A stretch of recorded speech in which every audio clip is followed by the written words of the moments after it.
할렐루야. 오늘도 참으로 좋은 날입니다. 오늘도 주님께서 우리에게 크신 은혜로 넘치게 채울 줄 믿습니다. 주님, 이 아침에도 우리를 성령으로 충만케 하여 주옵소서. 성령 충만으로 오늘 하루도 승리하고 내일도 승리하고 2022년 한 해 모두를 승리의 날로, 복된 날로 살게 하여 주옵소서. 다 같이 기도합니다. 주여, 주여, 주여. 사랑과 은혜로 우리와 하나님의 간절히 드립니다. 우리 성령으로 충만케 하여 주옵소서. 성령으로 충만케 하여 주옵소서. 성령이 임하시옵소서. 바람같이 불같이 같이 임하여 주옵소서.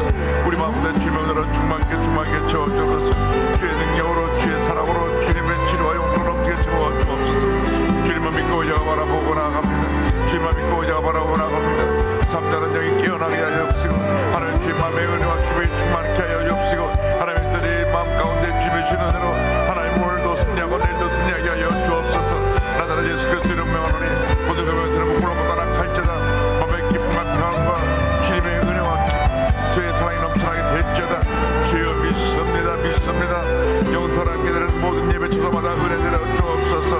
하나님 전교에서 함께 되는 모든 예배 초소에 복을 내려 주옵시고, 하나님 이래서부터 나와서 주 앞에 기도하는 지원들에게 성령으로 말씀으로 충만케 역사하여서 우리 집에 사라지고 기뻐하시고 자들이 하나님 되었도록 은혜의 간절히 바라옵곤 합니다. 오 주의 성령이여 함께 하시고 역사에 주관하여 주옵소서. 은혜 내려 주옵소서. 우리 주님의 기쁨이 되게 하여 주옵소서.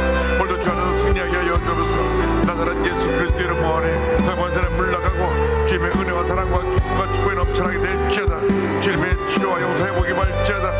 성령의 충만함을 받으라. 할렐루야. 날마다 충만케 하여서 성령 충만으로 승리해 산 나라 제보들을 은혜 내려 주옵소서. 오 주님 감사합니다. 영광적 열받아 함께 주관하여 주옵소서. 주연으로 충만케 채워 주옵소서. 믿습니다. 사랑이 무하신 하나님 아버지, 저희들 오늘도 성령으로 충만케 하여 주시고 내일도 성령으로 충만케 하여 주옵시고, 우리 일생의 성령으로 충만해서 위대한 하나님의 사람으로 모두가 쓰임받게 하여 주시옵소서. 예수님의 이름으로 기도 올리옵나이다. 아멘. 오늘 성령 침례와 방언에 대해서 말씀을 함께 공부합니다. 예수님께서 승천하시기 전에 오늘 봉독한 말씀대로 예루살렘을 떠나지 말고 아버지 약속하신 것을 기다리라. 요한은 물로 침례를 베풀었으나 너희는 면회를 못되어 성령으로 침례를 받으리라. 주님의 명령입니다. 성령으로 침례를 받으라. 받아도 되고 안 받아도 되는 게 아니라 받으라. 반드시 받아야 됩니다. 성령 침례는 예수 믿고 난 후에 우리의 삶의 전환점이 되는 매우 중요한 영적인 체험입니다. 성령으로 침례를 받고 방언이 터져 나오면 그때로부터 더 깊은 영적인 차원의 세계로 우리가 들어가게 되는 것입니다. 성령 침례 받기 전에는 내가 기도하려고 하면 기도하는 것이 너무나 어렵습니다. 5분, 10분 하기가 어렵습니다.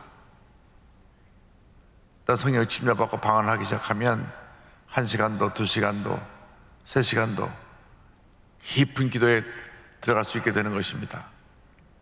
그러므로 우리가 반드시 성령의 침례를 받아야 합니다.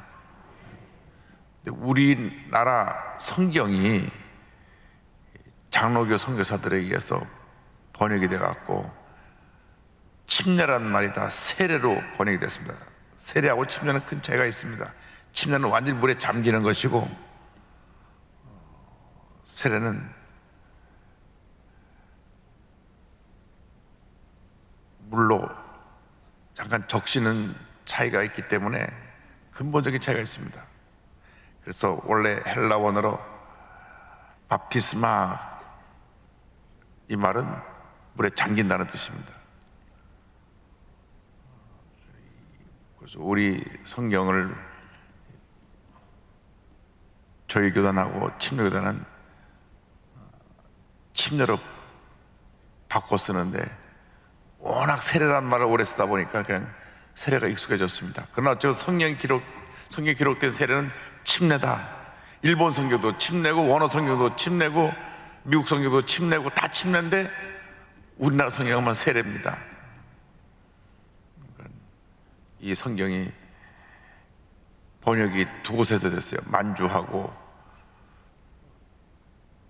동경에서 됐는데 1882년에 존 로스라고 하는 스코틀랜드 장로교 선교사가 맥킨타이어라고 하는 천안맨 부지간인데 둘이서 이 성경을 중국어 성경을 갖고 와서 그것을 서상윤이라고 하는 우리 한국 성도에게 주면서 한국말로 바꿔야 되겠다. 서상윤, 백홍준 이 두 분이 존 로스 목사님이 준 성경을 가지고 한국말로 바꿀 때 침례가 세례가 됐습니다. 그로부터 3년 후에 일본 동경에서 이수정이라고 하는 유학을 간 유학생이 예수 믿고 성경을 번역을 해가지고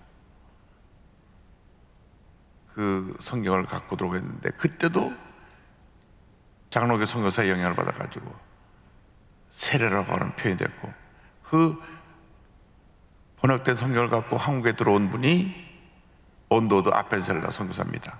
동경에서 한국말을 좀 배우고 한국말 성경을 갖고 1885년 4월 5일 날 한국에 들어옵니다. 그러니까 우리나라 성경은 우리나라 사람들이 먼저 은혜 받고 하나님의 은혜 가운데 번역했는데, 그때 침례교회나 순복음교인이 번역했으면 침례로 번역을 했을 텐데 터인데 장로교인들이 번역해서 세례가 되었다. 그래서 우리가 침례로 쓰는 것이 맞습니다. 그래서 이 오순절날 성령이 임하는 사건이 이제 사도행전 2장에 나오는데, 사도행전에 5번 성령 침례 사건이 나옵니다. 2장 1절로 8절, 조금 길지만 이 말씀을 한번 보겠습니다. 오순절 날이 이미 이름에 그들이 다 같이 한 곳에 모였더니 호련히 하늘로부터 급하고 강한 바람 같은 소리가 있어 그들이 앉은 온 집에 가득하며 마치 불의 혀처럼 갈라지는 것들이 그들 위에 보여 각 사람이 하나씩 임하였더니 그들이 다 성령의 충만함을 받고 성령의 말하게 하심을 따라 다른 언어들로 말하기를 시작하니라. 그때 경하는 유대인들이 천하 각국으로부터 와서 예루살렘에 머물러 있더니 이 소리가 나매 큰 무리가 모여 각각 자기의 방언으로 제자들이 말하는 것을 듣고 소동하여 다 놀라 신기하게 여겨 이르되, 보라, 이 말하는 사람들이 다 갈릴리 사람이 아니냐? 우리가 우리 각 사람이 난 곳 방언으로 듣게 되는 것이 어찌 됨이냐? 성령의 침례를 기다리라고 말씀하실 때 저들이 그 말씀 붙잡고 열흘 동안 간절히 기도했을 때 오순절날 성령이 임해서 저희가 모두가 다 성령의 침례를 받고 방언을 말했는데, 사도행전 2장에 나타난 방언은 외국어 방언이었습니다.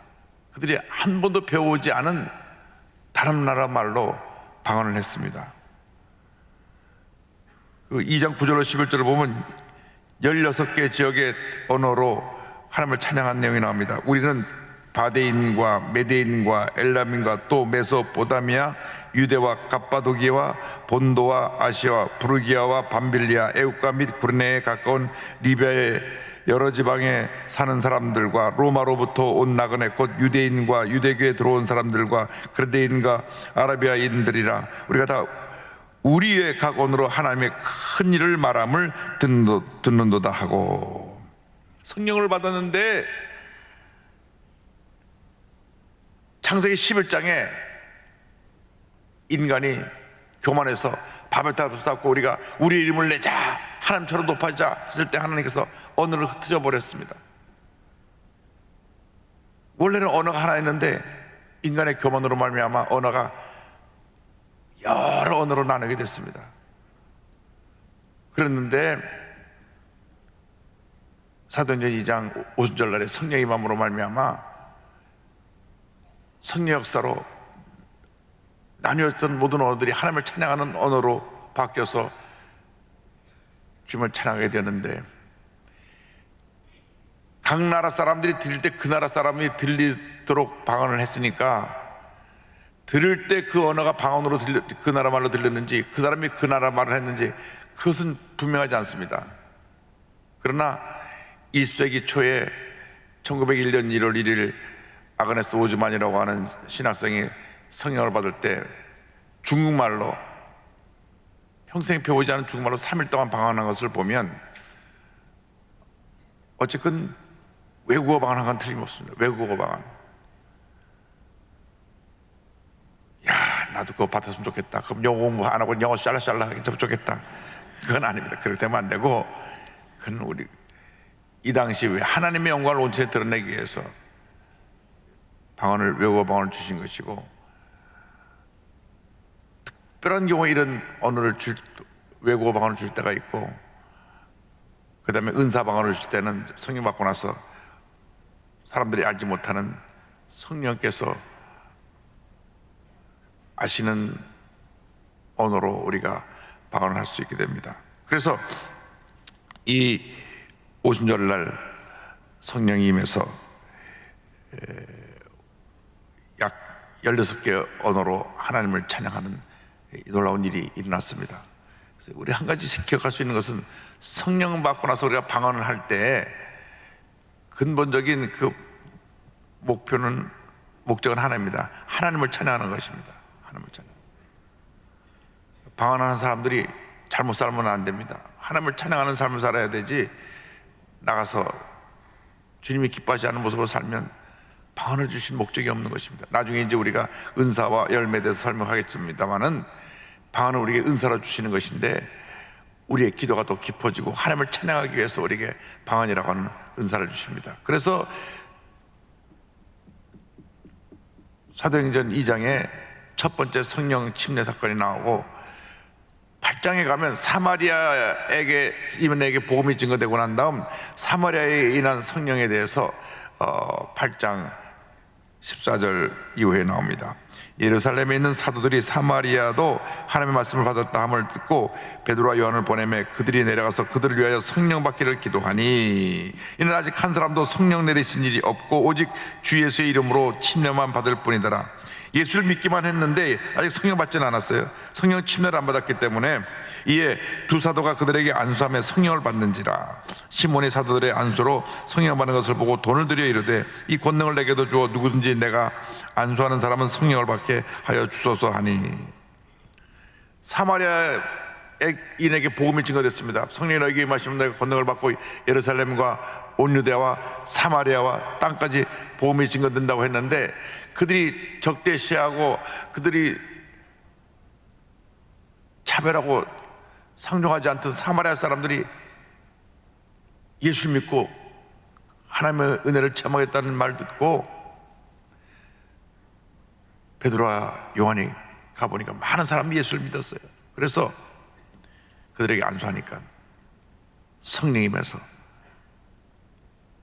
방언이 터져나온 것을 알게 됐습니다. 왜냐하면 사람들이 보고 성령 받는 것을 어떻게 합니까? 사람들이 안수하면, 야, 성령 받았구나. 분명히 방언이 터져나왔기 때문에 성령 받는 것을 보고, 거기 말수사 시몬이 내가 돈 줄 테니까 나도 안수하면 방언이 터져나오게 해달라고 이렇게 요청하는 사건이 8장에 나옵니다. 성령의 능력은 돈으로 주고 살 수 있는 것이 아닙니다. 은혜는 값없이 받는 것입니다. 그러나 아주 고귀한 은혜를 값없이 받기 때문에 받은 은혜를 우리가 잘 간직하고 잘 전해야 됩니다. 어떠한 돈의 가치로도 계산할 수 없는 가장 고귀한 가치를 값없이 받은 우리들입니다. 예수를 믿은 것이 바로 그 가장 고귀한 가치를 우리가 영생을 선물로 받았고, 그 다음에 두 번째 주인 가장 큰 축복이 성의 침례통에서 성에 사로잡혀서 성의 인도함을 따라 사는 은혜를 받았기 때문에, 이 받은 은혜를 우리가 잘 간직하고 잘 나누어줘서 주의 사랑을 실천하는 우리 모두가 되어야 할 것입니다. 세 번째로 성령이 임한 사건은 사도 바울에게 임한 성령 사건인데, 예수 믿는 사람을 잡으러 다메섹으로 가다가 빛 가운데 오신 예수를 만나고 사울이 말에서 떨어져 두 눈이 멀게 되었을 때 주님의 음성을 듣고 그가 아나니아에게 안수받으니까 눈이 떠졌습니다. 사도행전 9장 17절 18절입니다. 아나니아가 떠나 그 집에 들어가서 그에게 안수하여 이르되, 형제 사울아, 주 곧 내가 오는 길에서 나타나셨던 예수께서 나를 보내어 너로 다시 보게 하시고 성령으로 충만하게 하신다 하니, 즉시 사울의 눈에서 비늘 같은 것이 벗어져 다시 보게 된지라. 일어나 침례를 받고. 안수할 때 성령 충만하는 애가 임해야 되고 눈이 떠졌습니다. 성령 충만 받으면 영의 눈이 떠지는 것입니다. 세상에 나의 욕심과 나의 만족을 위해 바라보던 그런 육신의 눈이 영의 눈으로 바뀌어서 하늘나라를 바라보게 되고 주의 말씀을 바라보게 되고 하나님이 기뻐하시는 그런 삶을 살도록 내 삶을 인도하는 것입니다. 많은 사람들이 육신의 눈을 뜨고 있지만 세상 것밖에 보지 못하기 때문에 죄짓고 불의하고 방탕한 삶을 삽니다. 우리가 성령 충만 받아서 영의 눈이 뛰어 떠져서 하나님 나라의 신비한 것을 바라보고 영적인 축복을 받아 누리는 모두가 되기를 주님의 이름으로 축원합니다. 그런데 사도행전 9장을 보면 사도 바울이 성령 받을 때 방언했다고 하는 말이 안 나옵니다. 그때 방언이 나왔을까 안 나왔을까 성경 기록하고 있지 않지만 그 뒤에 사도 바울이 고린도 교회에 보낸 편지 고린도전서 14장 18절을 보면 이 같은 말이 나옵니다. 내가 너희 모든 사람보다 방언을 더 말함으로 하나님께 감사하노라. 그래서 사도 바울은 늘 방언으로 기도했던 것을 알 수 있습니다. 그러니까 우리가 성령 받고 반드시 방언을 말해야 내게 확신이 있고 나의 기도가 깊어집니다. 그래서 기도를 많이 해서 성령 받고 방언이 터져 나오면 그때부터는 깊은 기도 가운데로 우리가 인도함을 받게 됩니다. 반드시 이번 특세 기간 중에 다 성령 충만 받고 아직 방언이 터져 나오지 않은 분은 다 방언이 터져 나오게 되기를 바랍니다. 그래서 더 깊은 기도로 들어가게 되고 또 주님과 더 가까이 동의하는 삶을 살면서 올 한 해 복된 삶을 살아가는 우리 모두가 되기를 바랍니다. 네 번째, 고넬료, 이달리아 군대의 백부장이었던 군대 장교인 고넬료에게 성령이 임합니다. 이는 고넬료는 하나님을 경외하는 사람이었습니다. 그런데 그가 예수님에 대한 메시지를 듣기 원해서 베드로가 그에게 가서 말씀을 전할 때 성령이 임했습니다. 사도행전 10장 44절 46절까지 있는 말씀입니다. 베드로가 이 말을 할 때에 성령이 말씀 듣는 모든 사람에게 내려오시니 베드로와 함께 온 할례받은 신자들이 이방인들에게도 성령 부어주심으로 말미암아 놀라니 이는 방언을 말하며 하나님 높임을 들음이러라.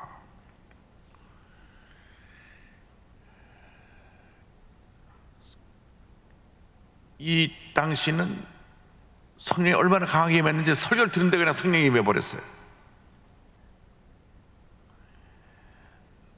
사울은 3일 동안 금식하다가 사모하는 마음으로 안수받고 성령을 받았고, 또 사도행전 2장에 예수님의 제자들은 열흘 동안 간절히 기도하다가 성령을 받았고,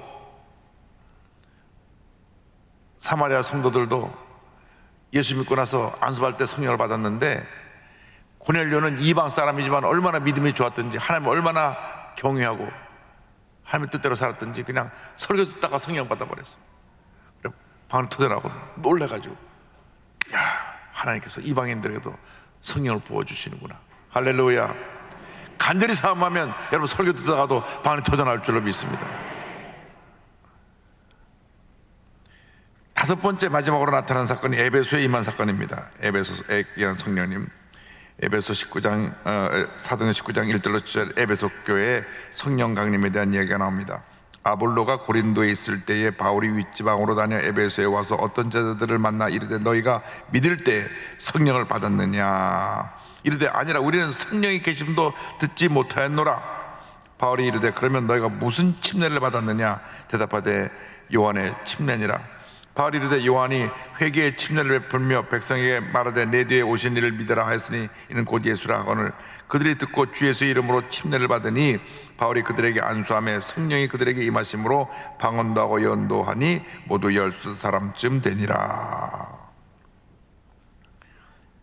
에베소에 성경을 잘 가르치는 아볼로라고 하는 성경학자, 요즘 말하면 신학교 교수님 같은 분이 계셨는데 그 에베소에 있는 교회를 사도 바울이 참 가보고 싶었습니다. 워낙 소문이 많이 났고 성경을 그렇게 잘 가르치는 분이 목회라니까 교회가 얼마나 막 부흥했겠습니까? 가보니까 12명이. 그래서 사도 바울이 다른 거 묻지 않았습니다. 너 성령 받았느냐? 성령 받으면 교회가 부흥하게 되어 있습니다. 성령 받았냐? 순복음교회가 이렇게 짧은 기간 동안에 세계 최대 교회가 어떻게 될 수 있었습니까? 성령의 역사입니다. 성령의 역사하시니까 막 구름대처럼 몰려온 것입니다. 성령의 역사하시니까 그 광야에서 하나님이 바람 부시면 막 메추라기가 막 쏟아져 와가지고 하루 길거리에 두깁이 90cm 정도로 뒤덮을 정도로 메추라기가 쌓여갖고 한 달 내내 먹어도 막 질 정도로 먹을 정도로 그 메추라기가 쌓였는데 그 하나님의 바람이 불었기 때문에 그런데 성령의 바람이 불어야 교회 사람이 오는 것입니다. 성령의 바람이 불어야 우리 심령에 하나님의 은혜와 기쁨이 충만하고 교회가 부흥하게 되는 것입니다. 근데 사도 바울이 본질적인 걸 물어봤어요. 너 성령 받았느냐? 성령이 뭐예요? 들어본 적도 없어요. 저도 4대째 기독교 집안, 장로교 집안에서 태어나서 성경 공부를 많이 했습니다. 매주 토요일마다 우리 작은아버님이 우리 형제들 앉혀놓고 성경 퀴즈를 해가지고 성경 퀴즈 끝나면 상금을 주었는데 그 상금에 눈이 멀어갖고 열심히 공부만 했다. 상금이 50판짜리 거북선 있는 거고 상금이 50판짜리 눈이 멀어갖고 그냥 일주일 내내 성경 공부를 합니다. 예상문제 어머니한테 가르쳐달라고 하고 예상문제 다 외워가지고 그래서 제가 성경 퀴즈에 나가면 혼자 1등을 했어요. 워낙 집에서 매일 가정예배 드리고 토요일마다 성경 퀴즈를 하느라고 성경 전체 내용을 모르는 게 없었으니까. 근데 희한하게요, 순복음교회 오니까 처음 듣는 얘기가 성령 받으라는 얘기예요. 그렇게 성경 공부를 하고 성경 퀴즈를 하고 그랬는데도 성령에 대해서는 들어본 적이 없어요. 4대째 기독교 집안에서 매일 가정예배 드리고 토요일마다 성경 퀴즈에서 그냥 어느 날은 마태복음에서 어느 날은 다니엘서에서 책을 한 권씩 주고 일주일 동안 공부해갖고 성경 퀴즈를 했거든요. 저희 형님, 저하고 제 동생하고 늘 앉아서 성경 퀴즈를 했는데 막내 태어나기 전이니까. 그런데 순복음교회 딱 64년대 오니까 성령 받으라는 말씀하시더라고요. 아니, 성령이 뭐지? 방언을 받으라고. 방언이 뭐지? 성경에 보니까 있어요. 성경에 성경이 있네. 한 번도 성령 받으라, 성령 받고 방언하라, 성령 세례 받으라, 성령 칠 받으라 들은 적이 없어요. 순복음교회 와서 처음 들었거든요. 그래서 그때부터 사모해서 성령 충만을 받았는데, 그러니까 제가 에베소 교회 12제자처럼 똑같이 교회에 나왔어도 성령의 역사를 전혀 모르고 교회만 왔다 갔다 하다 보니까 능력이 없고 그저 이름은 그리스도인인데 능력이 없는 그리스도인으로 살지 않았나 그런 생각을 합니다. 사도행전 3장에 보면 베드로와 요한이 성전에 기도하러 올라가다가 남에서부터 걷지 못하고 불구가 된 안진뱅이 거지를 보고 한 분 줍시오 할 때 은과 금은 내게 없거냐 내게 있는 것 내게 주노니 곧 나사렛 예수 이름으로 일어나 걸어라. 성령 받고 나니까요 안진뱅이도 벌떡벌떡 일으켰다고요. 성령 받으면 능력이 나타나거든요. 요즘 문제가 뭔지 아세요? 은과 금은 있는데 예수님의 이름에 능력이 없어요. 안진뱅이는 그냥 감기도 못 고쳐가고 아이고 열났네 빨리 가서 약 주세요. 아니 이 39도 정도는 뚝 떨어지고 36도가 돼야 되는데 뭐 물어보거나 39도 큰일 났네 죽게 됐다고 약 가서 약도 하고. 우리가 그렇게 약해졌어요. 은과 금은 생겼는데 예수님의 이름의 능력이 사라졌어요. 왜? 성령 충만하지 않아서 그렇습니다. 성령 충만 받아야 됩니다. 성령 충만 받아서 귀신을 쫓아내고 내 마음의 염려를 근심을 쫓아내고 질병을 쫓아내고 승리하는 모두가 되시기를 바랍니다. 그래서 사도행전에 5번 성령 침례 사건 나온 것을 우리가 오늘 공부했는데 처음이 2장에 성령 침례 받은 사건에 방언이 나타났고 안수기도는 없었고 성령 받은 사람이 누구냐? 유대인으로서 기독교인. 8장에 나타난 것은 성령이 나타났다고 우리가 추측될 수 있고요. 안수기도를 통해서 저들의 성령을 받았고 사마리아인들이 성령을 받은 것을 알 수 있습니다. 세 번째가 9장에 나타난 사건인데 이때는 누가 받았냐면 사울이라고 하는 나중에 사도 바울이 했죠. 사울이 안수받았는데 후에 방언한다는 기록이 나타난 걸 보니까 나타났다고 추측됐고 네 번째가 그 10장 고넬료 사건인데 이방인인데 성령이 임할 때 방언이 나타났고 안수기도는 없이 그냥 설교 듣다가 성령 받았습니다. 마지막으로 19장에 이제 에베소 교회 사건인데 유대 기독교인들이 이제 안수할 때 성령 받고 방언이 터져나온 것을 알 수 있습니다. 그러니까 5번 사건 중에 방언이 나타난 것이 3번이고 방언이 나타났다고 추측되는 것이 2번이기 때문에 성령 받고 방언이 나타난 것은 그것은 자연적인 현상이고 또 우리가 사모해야 되는 성령 체험인 줄로 믿습니다. 그래서 우리가 속한 하나님의 성의 교리에 성령 침례의 외적 표정은 방언이다 이렇게 되어 있습니다. 그러나 이것은 은사로 나타나는 것이기 때문에 실적으로 내적인 열매가 함께 돼서 우리 삶 가운데 하나님의 역사가 나타나고 하나님의 뜻을 이루는 것이 더 중요합니다. 그러므로 오늘 이 아침에 여러분 모두가 성령으로 충만해서 방언을 말하고 주님의 능력을 받아 위대한 하나님의 사람으로 쓰임받는 여러분 모두가 되기를 주님의 이름으로 축원합니다. 가슴에 손 얹고 아버지 나라에 손 얹고 기도합니다.